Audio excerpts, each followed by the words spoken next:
All right, so we are live. We have Halloween Horror Nights tonight. We are going to pregame a little bit, talk about the event, what we're excited for. Um, yeah, we're going to jump into it. We're going to get into just kind of the hype list, the houses. We've got a lot of things that have been released through Premium Scream Night. We've had the team member preview, and we're headed out to Universal Studios here in a little while. We have reservations at Cowfish coming up pretty soon. So I thought, let's just jump in, go live, record a podcast before we go out there and release this on Friday. So if you're listening to this and you're watching this, this is Friday, August 30th. It is the opening night of Halloween Horror Nights here in Orlando at Universal Studios, and I cannot wait to be out there tonight.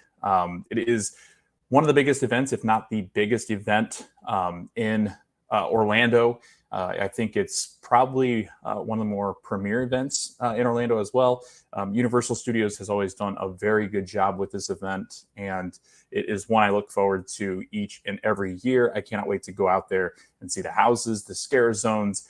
All this work is done prior to Halloween Horror Nights. The creative team, Universal Studios, goes out there and really does a nice job of teasing the different things that we're going to be getting here at Halloween Horror Nights. And again, I just look forward to this night every night, seeing everybody out there enjoying their time, going through the houses.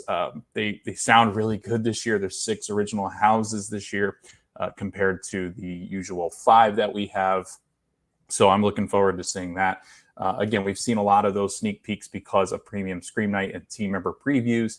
And I mean, the list goes on and on of things that people said are unique about this year, a different kind of experience. They said that there might be the scariest house that there's ever been at Halloween Horror Nights, with Insidious Into the Further. So I'm ready to kind of just jump in and talk about what we're doing and what we did all night to kind of prepare and do this morning to prepare for this event, what we'll do leading up to the event and getting out there tonight to see Halloween Horror Nights in action. Again, happy opening night to everybody that is watching or listening to this. Again, I'll release this as a podcast of just kind of things that we do to kind of prepare for tonight. And I'm live on TikTok as well, live on YouTube and on Facebook. We met behind the castle, but we will be out there tonight. We're going to be doing some Stay and Scream. So if you don't know what Stay and Scream is, they will close the park around 5 o'clock. They'll try to clear the park of all day guests to get the event ready. They'll pull things out into the scare zone. They've got floats. They'll take off some of the tarps for some of the scare zones because they do keep some of those covered because they don't want day guests to be squeamish or the kids to see some of the stuff that goes on for Halloween Horror Nights. And they also just want to keep it covered and kind of a secret. There were some props that popped up last night and into this morning. We got some Major Sweets props heading over into the Candy Factory over in San Francisco. So if you haven't seen that, that has popped up overnight, and we are gearing up and ready to go. I'm so excited. I just keep smiling to myself. I have work off today. I took the day off. That is one thing that you can do, I guess, if you're a local, take the day off. I know that some people are probably working as they're listening to this or watching this. And that's got to be very hard because yesterday I was working and all I was thinking about was how much I wanted to be at Halloween Horror Nights. Because again, this is like our Super Bowl for the theme parks people. I think that we really look forward to this night. We count it down. We do the hype list. We follow all the rumors, the leaks. We follow Universal. We hashtag things. We look at Twitter and X. I mean, I'm always on X looking at different updates. I love Speculation Matt over on X. He does a really nice job, and they go to the parks and they update us every morning on the props. And as you get closer and closer to August, it's really exciting because we have all these updates. There's a lot of things happening. Merchandise is dropping. We've got different announcements of different IPs. Everybody's getting excited, right? I think everybody here on TikTok is really excited for tonight. If you're going tonight, leave in the comments. Hello, everybody that's joining. It's going to be a lot of fun getting into the fog. I guess we can all say we probably just smell the fog right now as we're sitting here, whether you're sitting at home waiting for it to happen, whether you're at Universal Studios waiting for it to happen, waiting to get into the parks. If you're at the parks ready for it and doing some Stay and Scream, that's what we'll be doing tonight. I think I've gone back and forth over the last couple of hours of which house I want to stay in for Stay and Scream and which zone I want to stay in. I think we plan on being towards the back, towards Men in Black, because there are more houses back there. I know Insidious and Ghostbusters, I think, open up a little bit or are planned to have opened up a little bit earlier.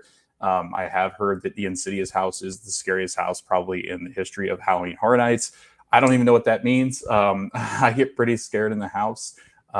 So I'm pretty interested to see what that all looks like, because I think, as we started to count down this year, and I think Matt's on this live who I'm going with, we've kind of counted down, did our hype list. I'll actually pull up my hype list as well, as I'm sharing it on YouTube. But I mean, just kind of going through and looking at the hype list. I don't know, because last year, I mean, I guess every year I do this because it's more of recency bias, where it's like, I'm excited this year more than ever. I'm excited this year more than, and it really is. I feel like this year, because we've got the 6 original houses.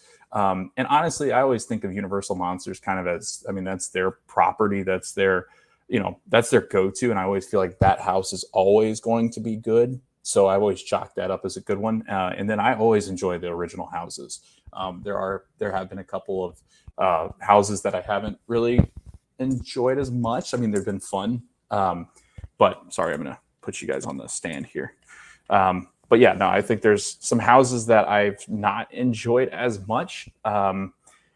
But for the most part, original houses always tend to be my favorite. When I go and do the rankings after a Halloween Horror Nights event ends, I always tend to be leaning more towards just HHN original houses rather than the IPs. Like, I was a big Stranger Things fan. I'm a huge Last of Us fan.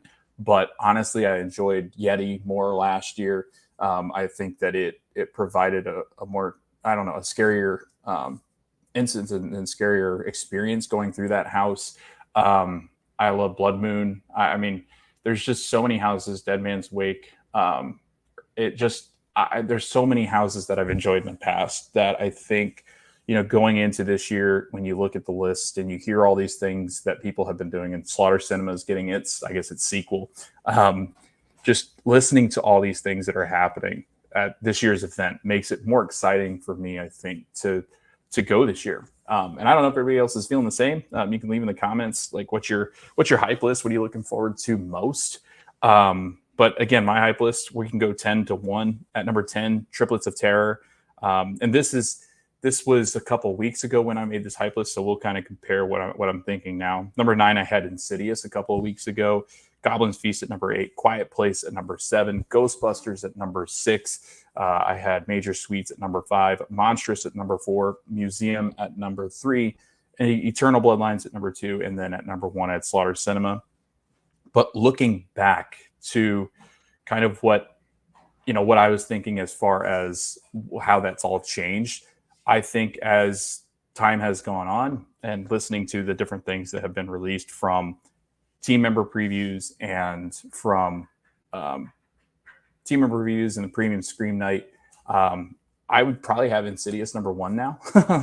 I've not even seen the movies. I had to watch a recap because I was like, I'm not going to be able to get all 5 of the movies in by the time Halloween Horror Nights rolls around. So I watched recap, and honestly, I think Insidious is probably number 1 on my hype list now. Probably Eternal Bloodlines number 2. Number 3, I'd probably put Quiet Place. Number 4, I'm going to go Goblin's Feast. Number 5, Major Sweets. Number 6, Monstrous. Number 7, Ghostbusters. Number 8, Triplets of Terror. Number 9, I don't know, Museum. And then 10, I guess did I leave out? Yeah, I left out Slaughter. So move all those down and put Slaughter around 3 or 4. I don't know. I'm trying to think of like houses that I'm not as, like, honestly, the more I've heard about Triplets, the less excited I am for Triplets. The more that I've seen.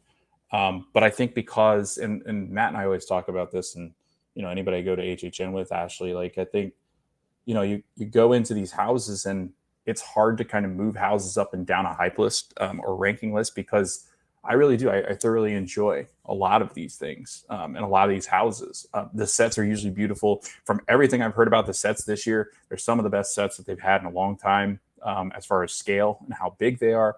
I've heard Quiet Place is a unique experience unlike no other, which is good. I like that I know these things, but they've not yet been spoiled for me. Obviously, I've had a couple spoilers, but for the most part, I mean, I'm going into tonight pretty blind to a lot of things. And just the fact that like there is such an excitement around some of these houses, and I know a lot of people are going to say, well, team members are going to hype it up, and people that are paying for premium scream are people that go frequently. But I mean, if they're the people that are paying that much money to go and experience this event, and they're having a good time, and that like these houses are up to par, or way up above par, I'm excited. And again, I think Insidious. Um, I can't wait. I think there's going to be a longer line now because there has been that, right, that current or concurrent thing where I guess you have this idea where Insidious is going to be good, and then with team members talking about it, and then Premium Scream talking about it, like it's all these things start to gain momentum, and I think the lines will be a little bit longer for some of these houses, but I can't wait. Kind of preparing for tonight. I mean, looks like it's going to rain at 6, which is not shocking. Everybody knows it opens up Halloween Horror Nights, and then it rains. It opens up the sky as well. So I'm expecting some rain, right? It would not be opening night without a little bit of rain, and to kind of try to damper any kind of excitement. But I mean, I really don't think it will. As far as like damper the excitement, it'll probably rain because it rains every year when Horror Nights comes around. But I mean, just preparing for it, trying to eat earlier, some sushi over at Cowfish. We're going to go to Cowfish and enjoy some food there, and then we're going to head into Stay and Scream. I actually moved the reservation we had at 1. It's at 1:30 because we'll head up there to Universal and try not to deal with. I know traffic's usually crazy trying to get into the entrance of Universal Studios, and I know people that are trying to get over there after work. Today, I think that's going to be tough. Obviously, it's always tough to get into Universal Studios at that time of day, and the traffic on I-4 on a Friday at 3:00 is never fun. So, but yeah, I took the day off. Ashley has the day off. We're going to head into Universal Studios a little early, so that way we can, if we have to sit in traffic, we can get there in plenty of time and then get into Stay and Scream. Because honestly, if you've never done Stay and Scream, it's probably the best thing ever created for any event like this. I would say Mickey's Not So Scary is pretty similar, because when you get in earlier than 4:00, when a lot of the Halloween party guests can get in, you can start to kind of get into an area where you know where the lines are. I would equate that to this, where at Halloween Horror Nights, you're getting in line waiting for the houses, and then we always found that it's best to do the houses back towards the back for Stay and Scream, the ones that open pretty close to one another, like as far as timing, because if you're in that back area, you don't have to, obviously you can't cross across the parks because they're pulling out props and they're putting scare actors into place and all sorts of things, getting day guests out and clearing the area. But I think doing the back, I think there's 4 of them back there now, because the 2 new tents are back there, and then the other 2 tents, which that's another thing that we can kind of talk about. I'm so excited that there are more tents now than there are buildings, because tent houses always freak me out more because you're in close quarters. And yeah, I mean, again, this year, I don't think I've ever been more excited, and maybe I am more excited than the last couple of years. But I think it's because of the original houses. I've heard great things about these original houses on X. People that have shared their thoughts and opinions. But again, I think it's going to be an event that we've not ever really experienced yet, and I'm hoping it's the best year ever. I think that's everybody's wish, is that it's the best year ever. But those on TikTok, you can drop in the comments below, and welcome in. I'm hoping you're having a great day leading up to Halloween Horror Nights, and just the excitement for the event that's happening tonight. You can feel it on socials. You can feel it through TikTok. The people that are just following the updates. It's always an electric night. If you've never been to opening night of Halloween Horror Nights and you're going for the first time, what can you expect? Very crowded. It is Labor Day weekend as well, so the kids will be off school on Monday, so they'll be there all weekend. Everybody on their frequent fear passes have the opportunity to one, do Stay and Scream, but also go on Saturday night. It's one of the only weekends that Frequent Fear Plus and below are allowed to go on Saturday night. Usually you're not allowed to on these passes. Thanks for the dinosaurs, Ashley. That's so nice. My wife's giving me the little dinosaurs. I love the tiny dinies. They're so cute. What? Oh, she's in the other room. I'm in like the makeshift. She was in the office today, so I was in I'm in the makeshift office. So, but yeah, no, I get so excited for this event. Ashley, I think, gets more excited for this event for just the way I react in houses. She likes to scare me as it is, but she doesn't really get too scared in the houses. And Matt too. Matt, I loved going with Matt when I first started because Matt would kind of help me out because he knows the lay of the land. He knows who is where usually because he can tell by just different scares where the next one's going to be. Oh yeah, join my team. There we go. But Rachel, Matt's wife, we go with her too, and she's a little quicker. She usually gets in the front of the line, and she's trying to get through the house as quick as possible. And then Andrew and Darren, they're coming down. Darren's wife, and that'll be fun because the more people you can go with, if you've got friends that you can go with, it's so much fun because people have different interactions and reactions to what happens at Halloween Horror Nights. I know, like myself, I'm scared, and I usually carry my water bottle in my camera bag, and I grip it and I hold it really tight because I don't want to. Because my natural instinct is not really to punch, but to flail, like to throw my arms out. I'm not sure that the scare actors would appreciate that. So I always try to keep my hands close to chest. But I know a lot of people, there's been people that said they've fallen down already at Premium Scream and team member previews for some of the houses. So I think that's that's already terrifying enough for me. But yeah, I cannot wait. Just kind of preparing yourself for it. I mean, I know some people say that they bring a backpack. A lot of people are drinking water. I'm trying to drink water now. But staying hydrated. It's really hot out still here in Florida. Trying to catch a break whenever you can, catching some shade whenever you can, just to try to ease the amount of time that you're on your feet and just kind of the conditions. They can be brutal at Horror Nights. And there's a lot of alcoholic drinks. There's a lot of food, a lot of salt, a lot of sugar. And anytime you're doing that, obviously, it's not great for your body to be out in the heat like that. But as the night goes on, it's cooling down now, where like a week or so ago, you're still getting 90-degree weather and it feels like 100 even with the sun's down. But I have noticed it's starting to dive a little bit as far as humidity, and some of the temperatures at night are not as bad. It's a little bit more breezy too. Because once we get to about the end of September, it's really nice. Usually after Matt's birthday, like it's a good judge of how I always figure because Matt's birthday is kind of middle of the month. But so what are we excited about? There's some people on TikTok. There's people watching on YouTube.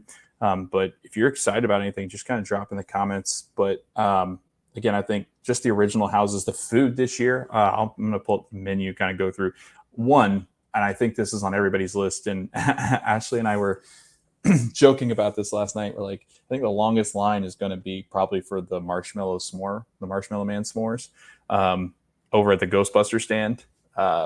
So that'll be interesting in like that Central Park area over by like across from Mummy. That stand always gets crowded too. And that's one of the bigger, that's where one of the bigger Stay and Screams was.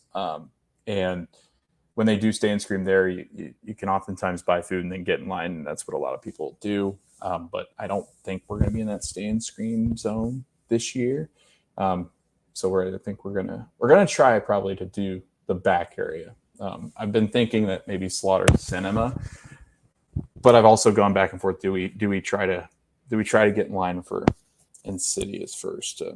But I kind of want to leave Insidious for later because it's supposed to be one of the best. So yeah, going through the food items, I know a lot of people were like, ew, a stew in the middle of 90-degree weather. I mean, at this point, I'm so used to it being hot here, like eating food that's warm doesn't really affect me too much. Like, unless I'm not going to drink a ton of soup. Like, I'm not going to eat soup, obviously, but like a stew doesn't really bother me. I think the corn chowder, like that creamy stew, sounds really good. That's the Last of Us stand over in, what's it called? Sting Alley.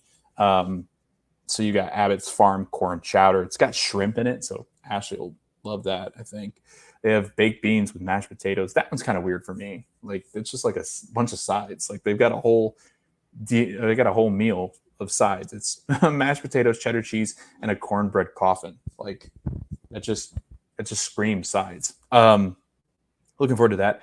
I'm not sure I'm going to go to the Frozen Empire booth. So like next to it is Ivan's, which is the other food booth for Ghostbusters. But the Frozen Empire one, I didn't like the Korean dog last year. The Frozen Death Chill is a corn or Korean corn dog dipped in mint cheesecake. I don't like mint. So this one might just be a complete Frozen Empire. Also, like I guess they're going to be connected, obviously, because they've got two registers. I don't know if it really matters which register you order at for each of them, but they have two different stands. That is the one that has the little mini Stay Puffed s'more, which is a mini marshmallow man, and he's adorable, and it looks so good, like the way that they've toasted the marshmallow. So that is number one on my hype list, maybe above the houses as well. But Insidious, they've got a good looking one as well.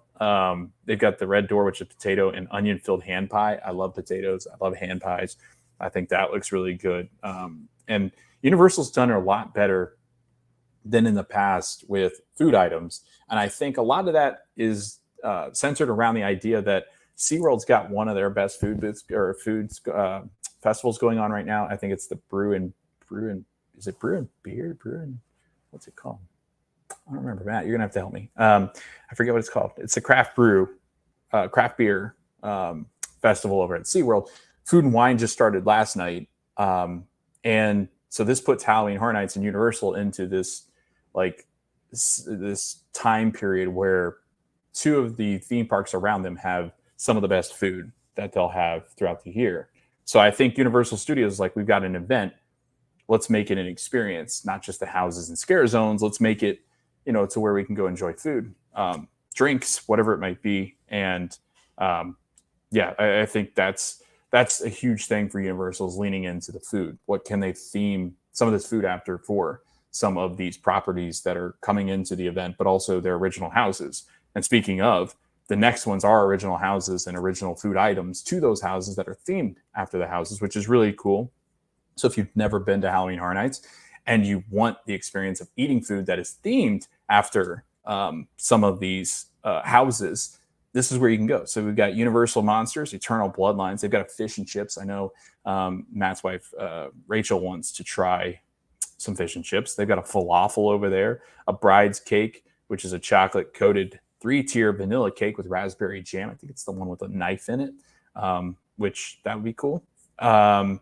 We've got the one booth that I was really excited for because of the way it looks. So this one's the Cary, Ohio. It's the Slaughter Cinema. It's like a drive-in theaters concession stand.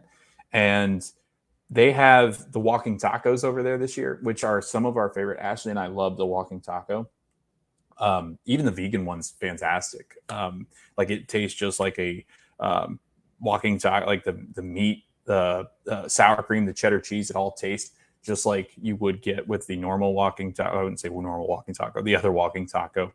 But those are going to be there. They're going to have a summer camp dog, which is deep fried Nathan's hot dog topped with Tostitos, nacho cheese, and baked beans. That I actually thought that looked really good. I thought that Slaughter Cinema's food looked like some of the best. And then they also have what's called Rock from Hell, which is crispy jalapeno cheddar cheese stuffed lumps of coal. I'm not the biggest fan of spice, but I do like creamy jalapeno every once in a while. They have cinema popcorn, which is flaming hot Cheetos flavored popcorn, which I love flavored popcorn. I worry about this one, although I will say they did have popcorn machines back there where they're making fresh popcorn. I think you're going to get fresh popcorn.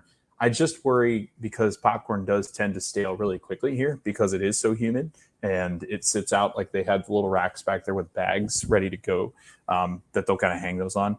But another thing that sounded really good was just Shirley Black, because I don't mind vodka. I think vodka and gin are probably the ones I would enjoy. I don't really tend to like the darker liquor, but it's got vodka raspberry, Rothman and Winter orchard cherry liqueur, tart cherry syrup, lemon juice, and blueberry popping boba and Sprite. That sounds really good. I think I might try that tonight. But again, the tough part about the first night is like you get so focused on doing as many houses as possible because you get kind of the FOMO of like some people are doing express, media is doing their thing, and they're doing all the houses. People that are getting express are getting a lot of the houses done. But Stay and Scream, it is so underrated as far as and really not known very well, because the people that come and are not annual pass holders obviously can't get Stay and Scream. But I feel like it's one that's kind of like people will get to Stay and Scream and they're like, oh wow, like this is game changing, because we didn't try Stay and Scream till last year, and it was great. Like getting there and being in the park and being able to just kind of hang out, relax, go to the bathroom, grab some food, sit in line, and then get into the houses before the event even starts, makes it well worth the price of our annual pass. And you have to have an annual pass to do Stay and Scream, or you can buy the Stay and Scream ticket. I forget exactly what the ticket is called, but there is an option where you can buy that extension, but you have to get to the park before it closes. I think it's 5 o'clock is when they start to close the gates. Last year, we actually did get there because Friday, I work until about 3. We got there, I think, like at 4:50 one time, and they had closed it. So it's not always at 5 o'clock on the dot. So make sure you get there. I would honestly, I'd shoot for 4 o'clock if you can get there before 4. I know a lot of people work until 4, 5, 6 o'clock, so it's very difficult to get to Universal during that time. So you kind of have to wait, because I will say it's the one thing that is very difficult is getting actually to the event. So parking garage can get very, very crowded. The parking plaza, the toll plaza, gets very crowded as well. Takes a lot of time to get those cars through there. Getting into the park, I mean, there's a massive crowd waiting to get through the turnstiles. Like if you've ever been to Universal Studios Florida, it goes from the turnstiles. There's been times where it goes all the way back, and I'm talking like mass group of people all the way back to NBC, the grill. So it can be extremely crowded. If you go on X tonight and you just type in HHN33, people will tweet pictures of the parking plaza, because you stand above it when you're getting into the park, or from the parking garage into security. And those cars usually back up all the way back towards like the beginning of the entrance to Universal Studios off of I-4. Sometimes it's insane. So that's why I did some reservations early, and then we'll kind of camp out in some of the theaters. Might go to Coconut Club and do that, Dead Coconut, and see the theming in there, because I don't think we've ever done that. Like, I don't think I've ever done that, but might do some Bourne Spectacular if we're in Universal Studios in enough time. Maybe do some horror and makeup. I love the horror and makeup show, because they do have, if you've never been in the horror and makeup show during Halloween Horror Nights, they usually do have information and a lot of factoids and fun facts and things on display for the monsters featured at Universal Monsters, which is Eternal Bloodlines this year. Back to the food items. I mean, they have a tostada that looks really good, a red beet tostada for the Monstrous House. They've got a pork, how do you say that? Carne Sierra. They have a chocolate Tres Leches. I don't know if I've ever had chocolate Tres Leches. Major Sweets, Candy Factory. They have a fun poison apple mousse. It's a caramel mousse with an apple filling and streusel cake. It looks awesome. If you've not seen it, definitely look it up. African lentil and potato sambas coffin. That one is a item on a menu that a lot of people love. It is a really good food item. We tried it last year, and they move it around a lot. It goes to different booths, and people are like, what does that have anything to do with Major Sweets? But and then from everything I've understood about his house, it's supposed to be one of the best houses too. And that house has never done well. Hey, Drew, how's it going? It's good to see you. Thank you. Yeah, I hope everything's well with you. You're in college now. Jeez, I feel old. I taught Drew when I was a high school teacher. But yeah, it's good to see you. Yeah, so I think looking at Major Sweets, I underestimated it because it was in where Chucky was in the Fast and Furious house. But now it's got a different layout, and they actually temporarily closed Fast and Furious. And I wonder if that's why, because it does look a whole lot different than what it used to, the way that it's set up. So I'm interested. I can't wait to see what that's like. And I can't wait to see the new tents, because I wonder if if they're different, or if there's anything that we kind of notice while we're in there that's different about the new tents. But yeah, Goblin's Feast. They have a turkey wing. They have pumpkin guts, which is a butternut squash and zucchini noodles with pumpkin seeds and vegan butter inside an acorn squash. It's cool looking. It looks like a pumpkin that's been smashed and the guts are all hanging out because of the zucchini. Triplets of Terror. Say cheeseburger. They have a cheeseburger there. A bloody goodie bag, which is crispy chicken chunks with fries, pepper, onion mix, and a bloody good sauce. I think this is the one that Matt and Rachel were really excited about. I might try this one too if we go there tonight. But like I said, I think the good thing about tonight is because we're doing Stay and Scream, because we're planning on being there this weekend, at least Friday, Saturday for us, maybe Sunday as well. Doing Stay and Scream and then going to the houses, I'm not worried about getting them all done tonight. I used to be, but again, filming and doing a vlog there, you can't film inside the houses anyway. So you're just filming reactions and scare zones and food. So only media that's been credentialed to go is allowed to do that. They do have the pizza fries. The pizza fries are back. People were very concerned when it changed over to more of an ET themed cafe that the pizza fries might be gone, but they're back. They're classic for their staple. I wouldn't say classic because they're actually not that old. They've not been around at most of the events, so they're a relatively new menu item. But yeah, I'm looking forward to tonight. I get so excited about this event because it brings everybody together. It's a great community of people that get very excited about these houses and these scare zones. We've had people that have been going since the very beginning. You have people that are brand new to the event. I guess some kind of tips that I would have if somebody would say, Logan, what are some tips that you might have if you're going for the first time or, I haven't been in a long time, what would you suggest? I would say definitely Stay and Scream if you can. I would say get there very early on opening weekend because it gets very crowded. Or if you want, you could wait till it was a little later.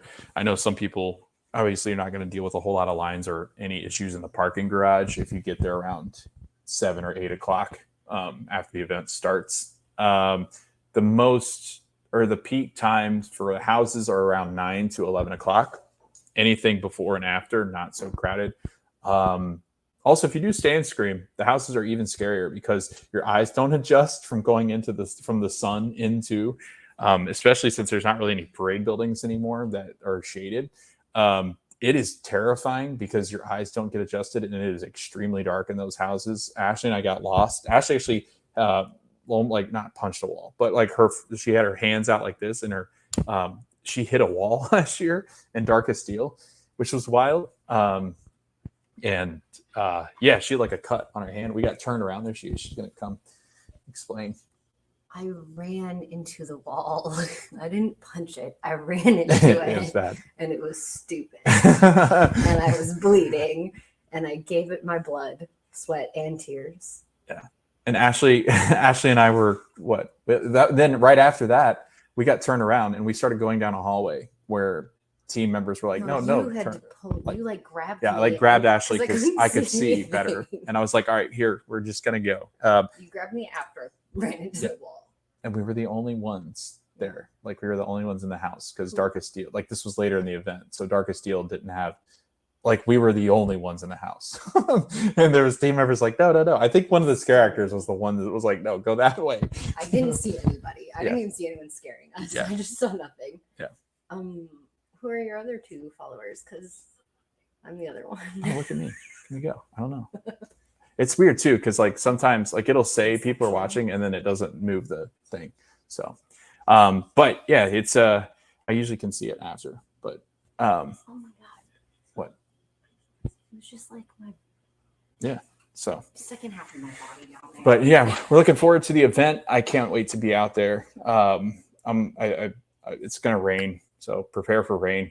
It's August and September here in Orlando, and so it's going to rain. It's just a matter of when, and the joke is it always rains on opening night. So, but yeah, I guess we'll see you guys out there. It's kind of a shorter live, but I just wanted to get on and kind of just go through some things that, again, kind of tips to help you prepare for it. eat, stay hydrated, have fun. If you don't like getting scared, stay away from the scare zones. Don't go in the houses, obviously. I think one of the best things I can say is if you really don't like to be scared, the scare actors will not come up on the sidewalk. So if you want to avoid that, you can get up on the sidewalk and avoid those scares. But yeah, it's been fun counting this down, and now we're finally here, and maybe one night we'll go out there and go live. Obviously we can't film inside the houses, but we can kind of record a vlog out there as well, do all the scare zones, eat as much of the food as possible. But yeah, this was a shorter podcast or a shorter live, and just wanted to kind of see what we're all feeling, but really excited about it, ready to go out there and see what Horror Nights is all about. And HHN 33, it's upon us. We'll see you in a couple hours. If you see us, say hi. Always like to talk to people that are enthusiastic about the event or other parks. But if you want to give us a follow, We Met Behind the Castle over on Instagram, X. We're on YouTube. We're on podcast feed. So anywhere you get your podcasts, if you type in We Met Behind the Castle, that's where you can find us. Obviously, we're on TikTok, where we do a lot of posting now, a lot of short form content. We'll be doing some TikToks from Halloween Horror Nights tonight, updating people on the event, doing some scare zone, maybe some scare zone videos as we walk through them. But yeah, really enjoyed getting on here, going live, talking about the event, getting myself hyped up even more. But now we're going to go get ready and head out to Universal Studios, go grab some food at Cowfish, great restaurant. But we'll see you guys there. We'll see you in the fog. Thanks for watching this video. Thanks for listening to the podcast. We'll see you guys in the next live or in the next video or podcast. And we will see you guys in the fog at HHN 33.